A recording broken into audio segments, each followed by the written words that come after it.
Breathe nice, deep, relaxed breaths. Okay, now right now, look at me. I'm seeing you push him like that.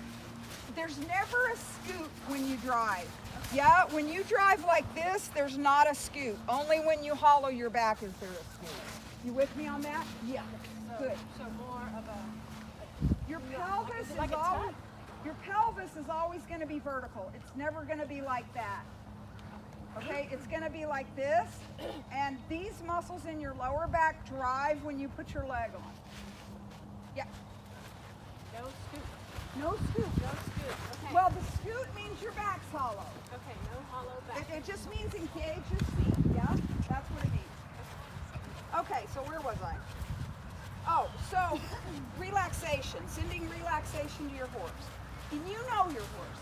Some horses, you know, I talk to them. I mean, you can't talk to them in the ring, but you can talk to them when you're schooling them.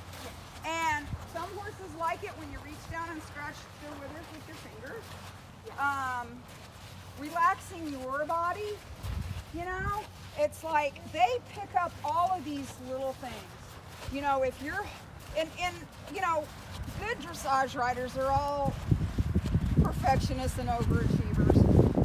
And it's real easy to get so focused on being perfect that you forget to relax and forget to breathe.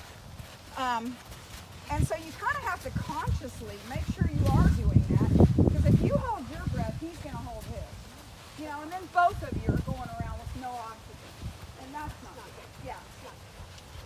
But he'll pick these things up. You know how when you get done with a ride and you go, and then he goes, Yes. so you can ride that way. Yeah? Okay. And the relaxation of your body. You know, we're not sitting trot yet, but when you sit trot, you should sit very loose and let your hips